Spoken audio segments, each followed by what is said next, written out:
I've been coaching for over 40 years. I've stood in locker rooms with men who had every physical gift imaginable: speed, strength, talent that made your jaw drop. Men who looked like champions before they ever played a single down. And I watched most of them fail, not because they weren't talented enough, not because the competition was too tough, not because life dealt them a bad hand. They failed because they had no standard to live by. And I learned something in those 40 years that I want to give you right now. Something I gave every player who ever walked into my program. Something I built dynasties with. Something so simple it will almost make you angry that nobody told you sooner. 3 rules. That's all I ever asked of anyone. 3 rules that will determine whether your life amounts to something or amounts to nothing. 3 rules that separate the people who die with pride from the people who die with regret. I'm not here to make you feel good. I'm here to make you better. Now pay attention, because I'm only going to say this once. I want to ask you something before we begin, and I want you to really think about it. Not a surface answer, not the answer you would give if someone was watching, the real one. Are you proud of your life? Not proud of your highlights. Not proud of the carefully curated version of yourself you present on your best days. Are you proud of the whole thing? The private moments, the choices nobody saw, the person you are when the pressure is on and the cameras are off and nobody is keeping score. Most people cannot answer yes. Not honestly, not fully, not because they are bad people, but because deep down, in that place where you cannot lie to yourself no matter how hard you try, they know they have been living beneath what they are capable of. They know there is a gap between who they are and who they were meant to be. And that gap haunts them. Every single day it haunts them. I have been coaching for over 40 years. 40 years of standing in locker rooms, watching film, pacing sidelines, and staring into the eyes of people who had no idea what they were truly capable of. And in all that time, I never found a complicated solution to the question of how to live a great life. 3 rules. That is it. Simple enough to memorize in 30 seconds. Demanding enough to spend a lifetime mastering. I know what it feels like to look at your life and not recognize it. People see the championships, the Hall of Fame, the biography. They do not see the young man who got fired from his coaching job and sat in a house he could barely afford with a wife he loved and children depending on him and absolutely no idea what was going to happen next. I know what it feels like to wake up and have to convince yourself to get out of bed. Not because you are lazy, because you are lost. Maybe your version of lost looks different from mine. Maybe on the surface everything looks fine. Good job, nice house, decent relationships, nothing catastrophically wrong. Just this persistent nagging feeling that something is missing. That somewhere along the way you made a series of small compromises, each one so reasonable in the moment, and those compromises added up to a life that fits like a shirt that is almost your size, close enough that most people would not notice. But you notice. Every single day you notice. That is the pain I am talking about. Not the dramatic pain, the quiet pain, the everyday, ordinary background hum of a life not fully lived. But underneath that exhaustion and confusion, I see something that breaks my heart with its beauty and its refusal to die no matter how hard life tries to extinguish it. I see hope. That voice that whispers at 3 in the morning, that says you were built for more than this, is not lying to you. The lie is everything you have told yourself to silence it. I am too old. I missed my window. This is just how life is.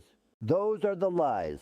Stop auditioning excuses for a jury that was never going to set you free anyway. You are stronger than you have been acting. You are more capable than you have been living. And the world needs you to finally, fully show up. Now brace yourself. Every transformation I have ever witnessed, every person who went from lost to purposeful, got there the same way, through truth. Here it is. You are not where you want to be in life because of the choices you made when nobody was watching. Not because of your circumstances, not because of your past, not because of the family you were born into or the opportunities you were not given. Your choices, your habits, your daily decisions in the small, private, unwitnessed moments. I know what just happened inside you when you read that flash of resistance, that impulse to push back, and you have a right to it. I do not know your specific story, but I know this. Every person who ever walked into my program had a story. Every single one. The ones who became champions, And the ones who never reached their potential had the exact same kinds of stories: difficult childhoods, absent parents, economic hardship. The difference was not their stories, the difference was what they decided to do with them. I had a player once, physically gifted in ways that made coaching staffs lose sleep with excitement, and I watched him waste it. Not all at once, gradually. One skipped practice that became two, one cut corner that became a habit. Every time I told him the truth, he had an answer ready, a reason, a circumstance. He never made it, not because he was not talented enough, because he was never honest enough. And here is the other side of that hard truth, the part that transforms it from something crushing into something liberating. If you are the problem, you are also the solution. If your choices got you here, your choices can get you somewhere else. You are not a victim of your circumstances. You are the architect of your life. Architects can redesign, but only if they are first honest about what the current structure actually looks like. So I am asking you right now, where are you cutting corners? Where are you accepting less from yourself than you are capable of giving? Where are you blaming circumstances for results your own choices produced? Once you stop lying to yourself, once you face the truth of where your choices have been leading, you gain something no circumstance can give you and no person can take away: the power to choose differently. Now we build. 3 rules. Do what is right. Do your best. Show people you care. That is the whole framework. Everything else runs on top of those 3. Get those 3 right, and everything else has a foundation to stand on. Rule 1, do what is right. Early in my career, I had a situation where doing the right thing was going to cost me, concretely. It meant making a decision that would hurt my team's chances of winning. I sat alone in my office wrestling with it, and I chose what was right over what was winning. It cost me in the short term. Absolutely.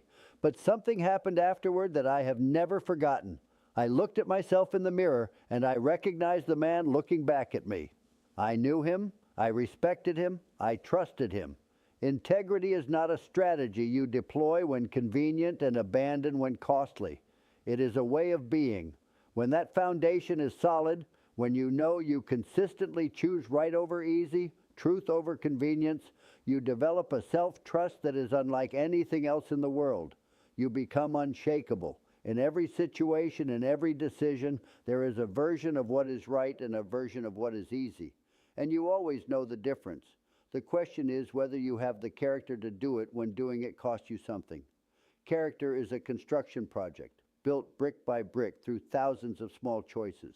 Every time you choose honesty when lying would have been easier, you lay a brick. Every time you keep your word when breaking it would have been convenient, you lay a brick. And over time, those bricks become a wall, and that wall becomes a foundation, and that foundation becomes the bedrock of a life that cannot be shaken. Do what is right, every time, no exceptions, no asterisks. Rule 2, do your best. Most people believe they are doing their best when they are doing what is comfortable. They are not. What is comfortable is your average.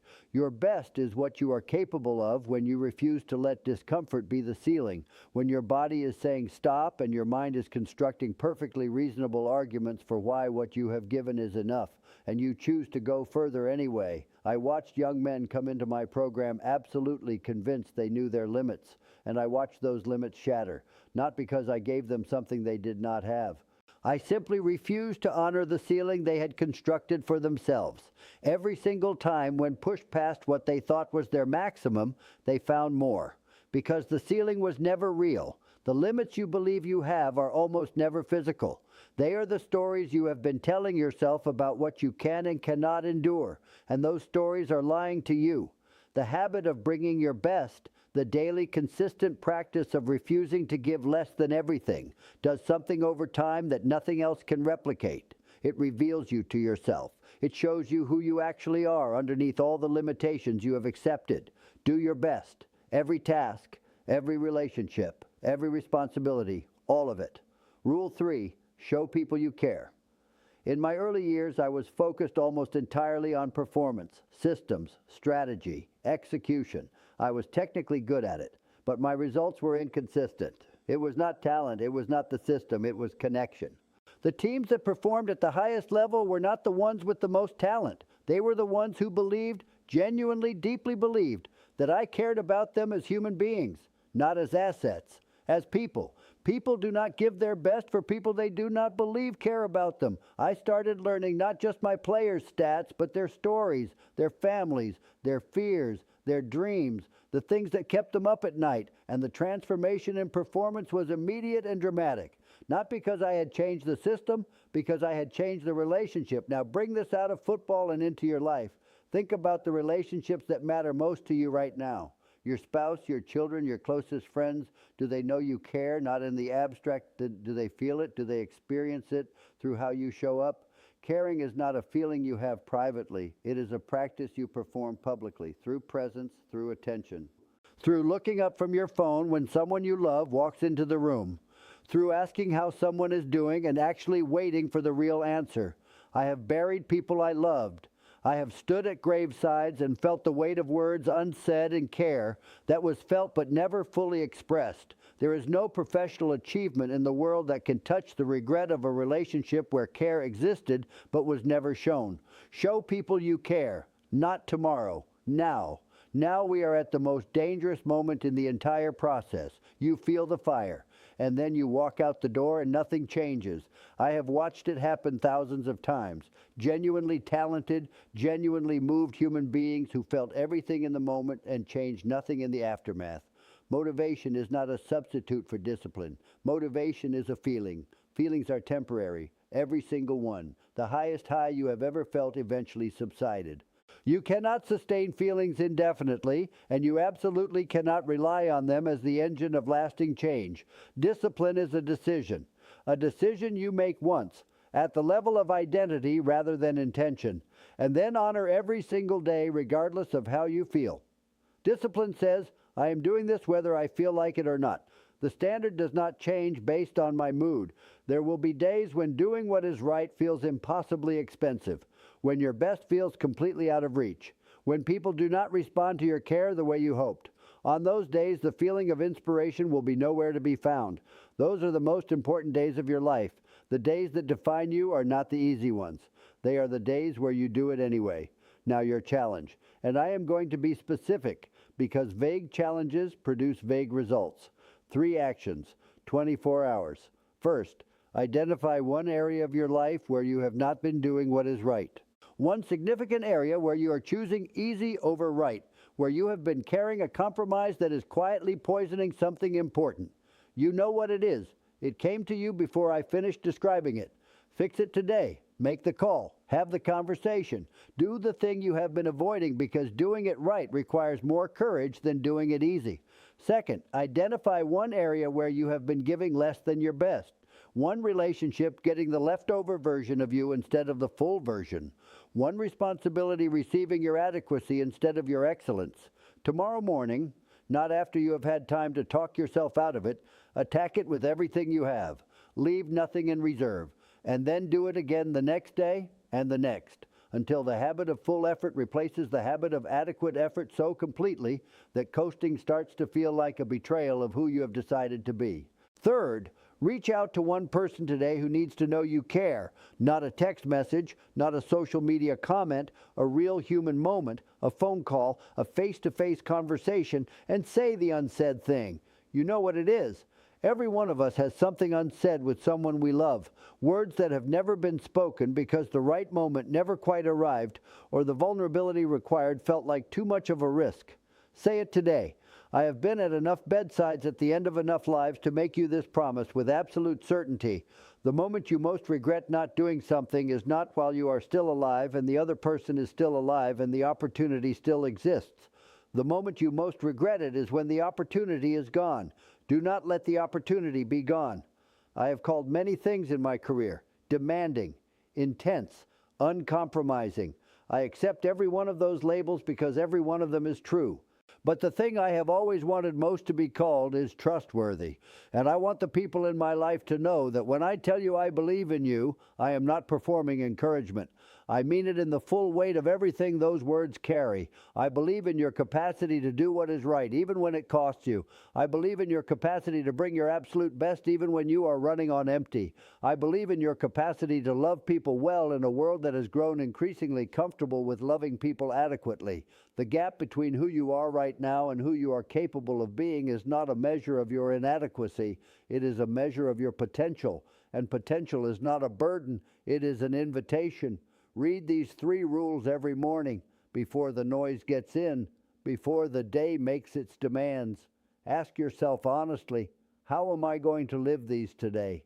In the actual conversations and decisions and moments waiting for me in the next 24 hours. How am I going to do what is right? How am I going to bring my best? How am I going to show people I care? And then go do those things. There is no shortcut. There is no version of this that skips the daily work and still produces the extraordinary life. The daily work is the extraordinary life. The 10,000 small choices made right. The 10,000 moments of full effort. The 10,000 genuine expressions of care that accumulate over months and years and decades into a legacy that outlives you and outlives every external thing you ever built or achieved or won. Get up. Straighten your back. Look at the life in front of you and decide, truly decide, that you are going to meet it with everything you have. Do what is right. Do your best. Show people you care. Every day. Without exception. Without negotiation. Without apology. That life is yours. It has always been yours. Now stop reading. Stop waiting. Stop preparing to begin. Begin. I believe in you. Now go make me proud.